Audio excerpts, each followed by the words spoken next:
మధురం మధురం నీ వాక్యం నా త్రోవకు దీపం నీ వాక్యం. యేసు నామంలో మీకు శుభములు సమృద్ధిగా కలుగునుగాక. మధురం నీ వాక్యం అనే కార్యక్రమానికి స్వాగతం. ఈరోజు మనం ఆశీర్వాదములకు 5 సూత్రములు అనే అంశం ధ్యానించుకుందామండి. మధురం మధురం నీ వాక్యం నా త్రోవకు దీపం నీ వాక్యం. ఎప్పుడు నేను 5 వేళ్లతో చెప్తా ఉంటాను కదా, ఈరోజు కూడా 5 విషయాలు అన్నమాట. దేవుని నుంచి ఆశీర్వాదాలు పొందాలంటే ముందుగా మొదటిది ఏంటి అని అంటే వేకువనే నిద్ర లేవాలండి. Early birds catch worms. మమ్మ మార్గరెట్ గారు చెప్తారు, ప్రొద్దున్నే లేవాలి, వేకువనే లేచిన పక్షులకి ఆహారం దొరుకుతుంది అని చెప్పి. దేవుడు కూడా వేకువనే మన్నాను కురిపిస్తారు. అందరూ ఇశ్రాయేల్ ప్రజలు మరి ఎడారిలో మన్నాను పోగు చేసుకునే వాళ్ళు అనమాట. యేసు ప్రభు ప్రార్థనా జీవితాన్ని మనం చూస్తే ఆయన మార్కు 1:35 అండి, వేకువనే లేచి ఒక నిర్జన ప్రదేశంకు వెళ్ళి ఆయన ప్రార్థన చేసుకునేవాళ్ళు. ప్రార్థన అంటే దేవుని స్వరాన్ని విని దానికి స్పందించడం.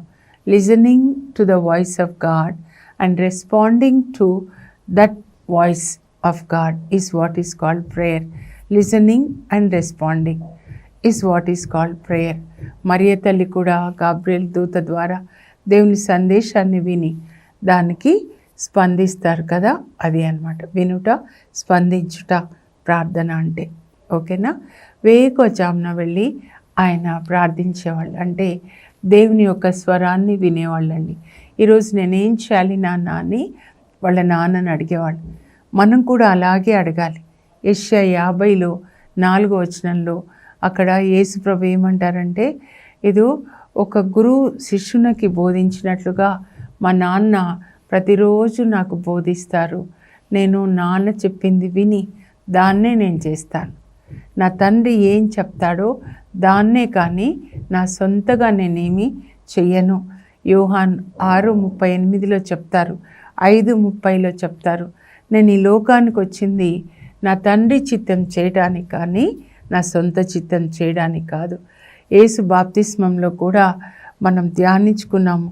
బాప్తిస్మము అని అంటే యేసుప్రభు ఎందుకు బాప్తిస్మం తీసుకున్నారంటే, నాన్న నా సొంత చిత్తాన్ని నేను సమాధి చేసి ఇప్పుడు మీ చిత్తానికి నన్ను సమర్పించుకుంటున్నాను.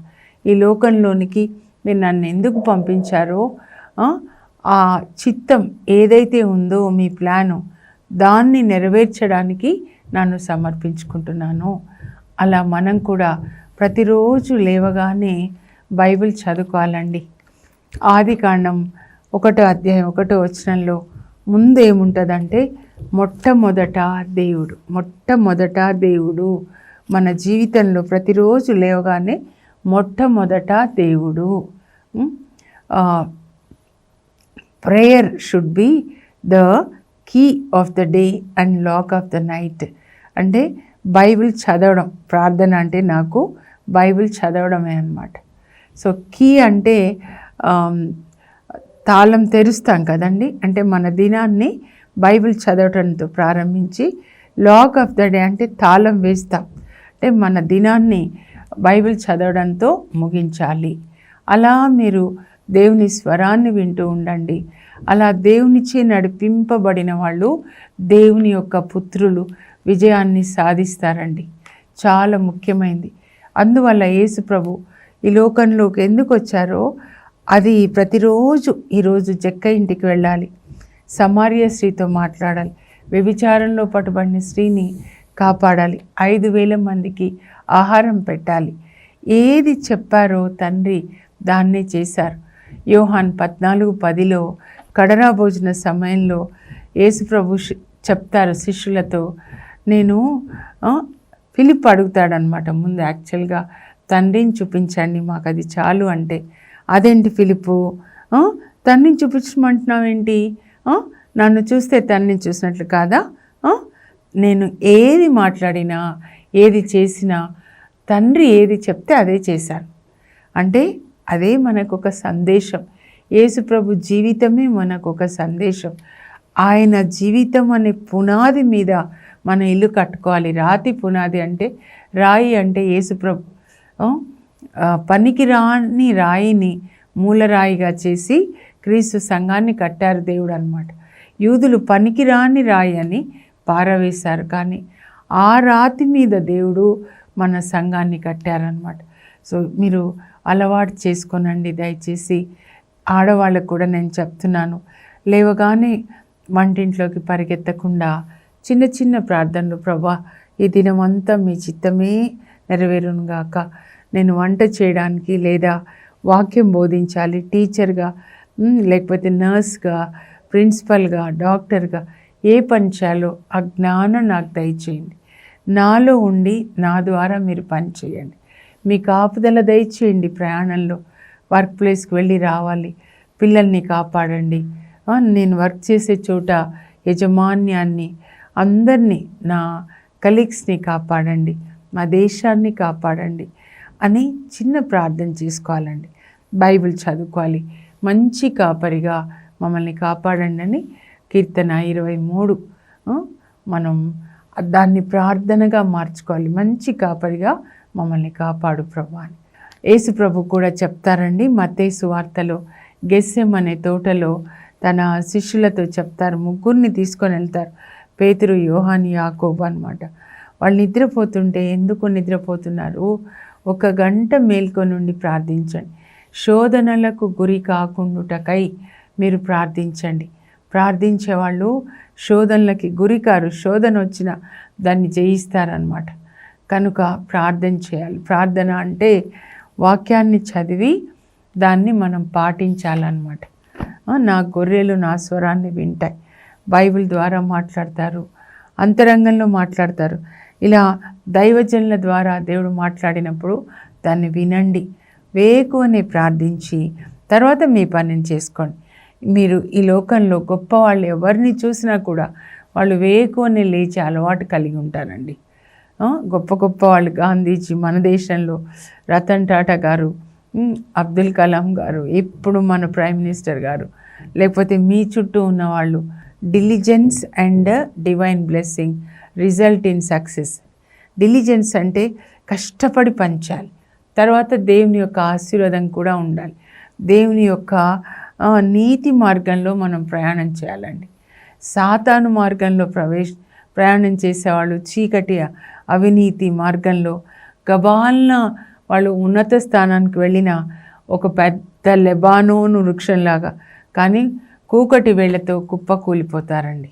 నీతిమంతుడు అలా కాదనమాట. కనుక ఈ సంవత్సరం మీరు ఒక నిర్ణయం తీసుకోండి, నేను వేకోనే లేవాలి, ఆ తర్వాత బైబిల్ చదువుకోవాలి, బైబిల్ డైరీ పెట్టుకొని దేవుడు మీతో మాట్లాడింది మీరు రాసుకోనండి. దేవుని చిత్త ప్రకారం జీవించే వాళ్ళకి అన్నీ మంచి జరుగునట్లుగా దేవుడు చేస్తారని రోమా 8:28 రాయబడింది, నెరవేరుతుంది. దేవుని చిత్తం చేసేవాళ్ళకి కష్టాలు వస్తాయి, కానీ ఆ కష్టాల్లో కూడా ప్రభు మనతో ఉంటారు. అసలు యేసు ప్రభుని నమ్ముకోవడం అంటేనే సిలువ, అంటే శ్రమలు అన్నమాట.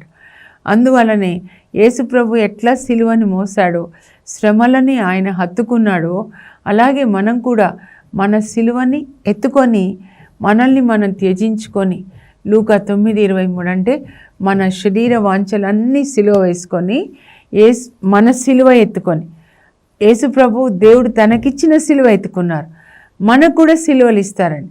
మన సిలువ అంటే మన శ్రమలు, మన భర్త, పిల్లలు కూడా కొన్నిసార్లు, భార్య, లేకపోతే అనారోగ్యము, ఏదైనా అవమానాలు, అది ఎత్తుకొని మనం యేసు ప్రభు నడిచిన సిలువ మార్గంలో నడవాలండి. శ్రమలు ఉండవు అని అంటే అది కరెక్ట్ కాదండి, అంటే దేవుని మార్గంలో లేవన్నమాట. యేసు ప్రభు మార్గంలో ఉన్నవాళ్ళు, యేసు ప్రభు శిష్యులకి వచ్చిన ఆ పునీతులకు వచ్చిన శ్రమలు మనకు కూడా వస్తాయి. కానీ ప్రభువు నడిచిన దారిలో ప్రభు మనలో ఉన్నప్పుడే నడుస్తాం కనుక ఆ శ్రమలు మనకు ఆనందాన్ని ఇస్తాయి. పౌలు అంటాడు, శ్రమల్లో నేను ఆనందించడం నేర్చుకున్నాను. సో వేకోజామున లేవండి, దేవుని స్వరాన్ని వినండి. అది మీకు ఆశీర్వాదంగా ఉంటే దేవునికి వందనాలు చెప్పండి. సో ఈ సంవత్సరం మీరు కష్టపడి పని చేయడం నేర్చుకోవాలండి. దేవుని అడగాలి, పరిశుద్ధాత్మదేవా నాకు అభిషేకం ఇవ్వండి, నేను పని చేయాలి. పని చేయడానికి కూడా అభిషేకం కావాలండి. నిర్గమకాండం 35లో ఆ బేసలేలు హురు యొక్క మనవడు అనమాట ఒహోలియా, వీళ్ళకి దేవుడు జ్ఞానాన్ని ఇస్తే గుడారానికి కావాల్సిన సుందరమైన వస్తువులు తయారు చేస్తారండి. మీరు ఏది చేసినా బెస్ట్గా చేయండి. టీచింగ్ అనుకోండి, వంట అనుకోండి, ఇల్లు సర్దుకోవడం అనుకోండి, బిల్డింగ్ కట్టడం అనుకోండి. ఎంత చక్కగా ఉందండి దివ్యవాణి స్టూడియో. చాలా సుందరంగా కట్టారు బిల్డరు. ఒక్కొక్క దాని మీద ఇప్పుడు నేను లోపలికి వచ్చేటప్పుడు కూడా చదివాను అనమాట. The studio is donated by Jagan and Lalitha. నేను అనుకున్న ప్రభా వాళ్ళని ఆశీర్వదించండి, వాళ్ళు డొనేట్ చేయడం వల్ల ఈ సువార్త అనేక లక్షల మందికి వెళ్తుంది. ఒక్కొక్క దాని మీద ఒక్కొక్క దంపతుల పేర్లు రాయబడ్డాయి. దేవుడు వాళ్ళందరినీ, వాళ్ళ పిల్లల్ని ఆశీర్వదించుదురు గాక. ఇంకా చాలా పని ఉందండి, మీరు ప్రార్థన చేయండి. ఈ ఫిజికల్ స్ట్రక్చరే కాదు, వాక్యం బోధించి అందరినీ కూడా దేవుడు అభిషేకించి పరిశుద్ధ ఆత్మదేవుడు మాట్లాడాలి. ఆత్మ సంబంధమైన ఆశీర్వాదాల కొరకు కూడా. సో ఉదయాన్నే లేవడం మొదటిదండి. లేచి ప్రార్థన చేసుకొని మన పనిని మనం ప్రారంభించాలి. ఎక్కువ కష్టపడాలి. తర్వాత రెండోది ఏంటి అంటే శుద్ధి చేసుకొనుట అండి. క్లెన్సింగ్ అనమాట. క్లీనప్, వేకప్, క్లీనప్ అనమాట. తర్వాత షటప్ అంటే నోరు మూసుకోవాలి. క్లీనప్, శుద్ధి చేసుకొనుట, మనల్ని శుద్ధి చేసుకోవాలి, హృదయాన్ని శుద్ధి చేసుకోవాలి. హృదయంలో నుంచే అనేకమైన దురాలోచనలు వస్తాయి, పాపం అక్కడి నుంచే వస్తుంది. యేసుప్రభు మత్తయి 15లో చెప్తారు, తన శిష్యులు చేతులు కడుక్కోకుండా భుజిస్తున్నప్పుడు అయ్యో ఇదేంటి అని అడుగుతారు పరిసయ్యులు అనమాట. మీ శిష్యులు భోజనం చేతులు కడుక్కోకుండా భోజనం చేస్తున్నారంటే ఏం పర్లేదులే, నోటిలోకి పోయేది ఉదరంలోంచి బయటికి వెళ్ళిపోతుంది, కానీ నోటిలోంచి బయటకు వచ్చేది మనిషిని మలినపరుస్తుంది, నోటిలోనికి పోయేది కాదు. ఎందుకంటే నోటిలోంచి వచ్చేది ఎక్కడి నుంచి వస్తుంది? సోర్స్ హార్ట్ అన్నమాట. ఇక్కడ దురాలోచనలు, అసూయ, వేష సంగమాలు, కక్షలు, ధనాశ, తిండిపోతనం, అబద్ధాలు, ఇవన్నీ ఇక్కడున్నాయి. మత్తయి 15:19 అనమాట. ఇక్కడి నుంచి కనుక మీరు శుద్ధి చేసుకోవాల్సింది ఇక్కడ అనమాట. అంతరంగ శుద్ధి ఆయన కోరుకునేది, ఇన్నర్ ప్యూరిటీ అనమాట. మీరు శుద్ధి చేసుకోండి హృదయాన్ని అని చెప్తున్నారు.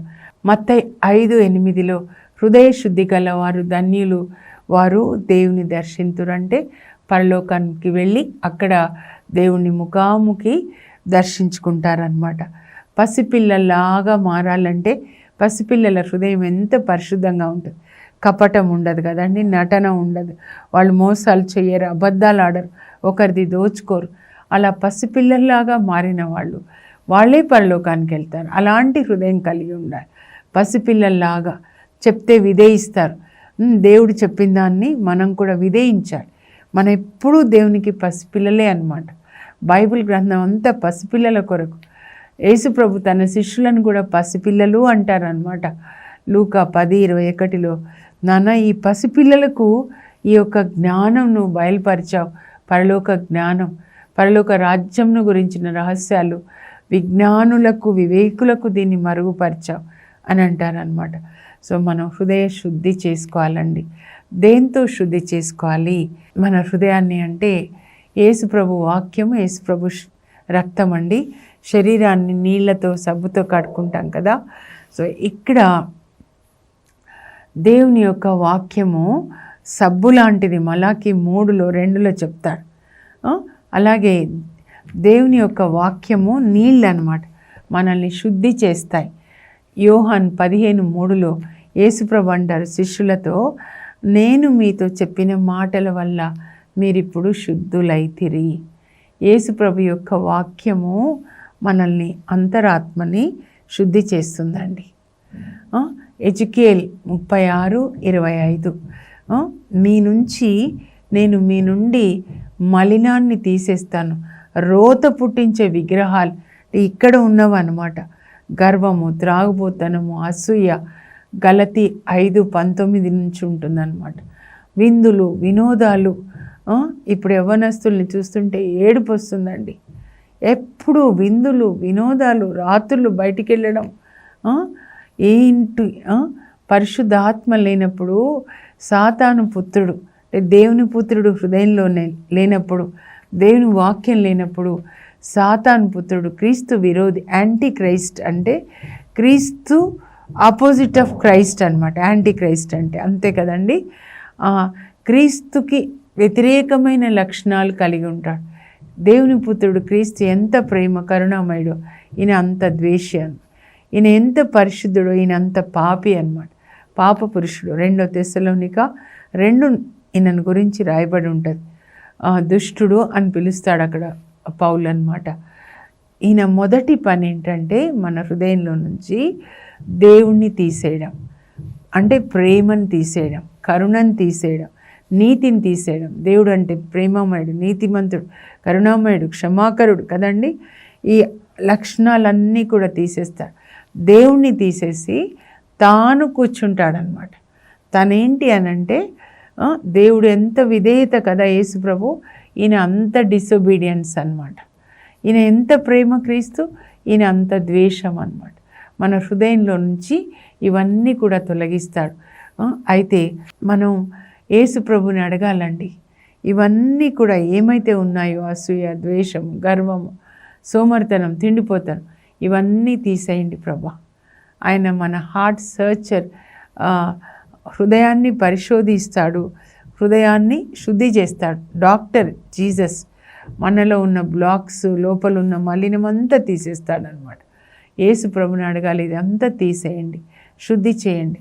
వాక్యము ఎంత ఎక్కువగా చదివితే మనం ఎక్కువ నీళ్ళతో స్నానం చేసుకుంటాం, నీట్గా ఉండాలని. అలాగే ఎక్కువ వాక్యంతో మన హృదయాన్ని మనం కడుక్కోవాలండి.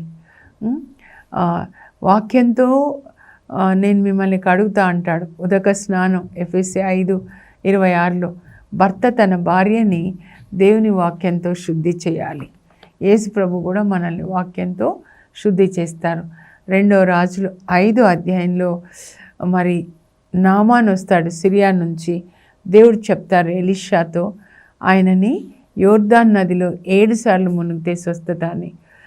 ముందు కొంచెం ఆయన ఈగో హర్ట్ అవుతుంది, కానీ తర్వాత అలా 7 సార్లు మునిగినప్పుడు ఆయన కుష్ఠపోయి ఆయనకి స్వస్థత కలుగుతుందండి. ఇదే యోర్దాన్ నది, బైబిల్ గ్రంథం యోర్దాన్ నది. 7 అధ్యాయాలు చదవడం అలవాటు చేసుకోండి. అందులో 7 వాక్యాలైనా పాటించండి. శరీరానికే కాదు స్వస్థత. పాత నిబంధనలో శరీరానికి, బాహ్యానికి స్వస్థత. నూతన నిబంధనలో అంతరంగ పురుషునికి స్వస్థత. శరీరము, ఆత్మ, మనస్సు అన్నీ కూడా శుద్ధి చేయబడతాయండి. 1 తెస్సలోనిక 5:23లో పౌలు రాస్తాడు, మీకు శాంతినొసగు దేవుడు యేసుక్రీస్తు వచ్చునాటికి మీ ప్రాణ, ఆత్మ, శరీరములను శుద్ధి చేయునుగాక. పరిశుద్ధాత్మ మనల్ని శుద్ధి చేస్తాడు. మన మనస్సుని, మన ఆత్మని, శరీరాన్ని యేసుక్రీస్తు వచ్చే నాటికి పరిశుద్ధమైన కన్యకగా మనల్ని ఆయన రూపుదిద్ది ఆ పెళ్లి కుమారునికి, వరునికి ఈ యొక్క కన్యకని అప్పగిస్తాడనమాట. ఇంకా 3వది వచ్చినట్లయితే, 3వది ఏంటంటే ఇంగ్లీష్లో అయితే షటప్ అని ఉంటుందండి. అంటే మీ నోరు మీరు మూసుకొని ఉండాలి, ఎక్కువ మాట్లాడకూడదండి. Fools talk talk talk talk, wise men will always be quiet. ఎందుకు తెలుసా? మన క్వయట్ సమయంలో దేవుడు మనతో మాట్లాడతారు. ఆయన స్వరాన్ని మనం వినాలన్నమాట. మౌని జ్ఞాని అంటారు. పరిశుద్ధాత్మ ఉన్నవాళ్ళు మాట్లాడారండి ఎక్కువ. సెయింట్ క్యాథరిన్ ఆఫ్ సియానా ఒక 3 years ఆమె ఎవరితో మాట్లాడలేదు, దేవుని స్వరాన్ని వింటూ.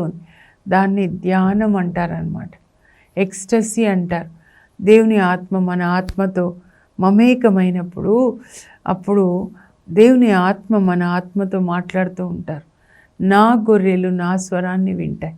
ఈ లోకంలో ఇన్ని స్వరాల్ని విన్నప్పుడు మనం దేవుని స్వరాన్ని వినలేమండి. అందుకే దేవుడు ఏలియాతో మాట్లాడాలి అంటే 1వ రాజుల గ్రంథం 19వ అధ్యాయంలో హోరేబు కొండ మీదకి వెళ్ళి అంటాడు, అక్కడ నేను నీతో మాట్లాడతానని. అక్కడ భూకంపం వస్తుంది, అగ్ని కనబడుతుంది, గాలి వస్తుంది. దేవుడు మాట్లాడారు, కానీ నిశ్శబ్దంగా మెల్లని స్వరంతో మాట్లాడతారు. దేవుడు ఎప్పుడు మెల్లని స్వరంతో మాట్లాడతారు. అంటే మీరు దాన్ని వినాలంటే ఎంత మౌనంగా, ఈ లోక సంబంధమైన ఏ స్వరం వినకూడదండి. అప్పుడు దేవుడు మీతో మాట్లాడతారు, మీరు వింటారు. మోషే సినాయి పర్వతం మీద దేవుని స్వరాన్ని విన్నాడు. అలాగే ఏలియా అన్నమాట.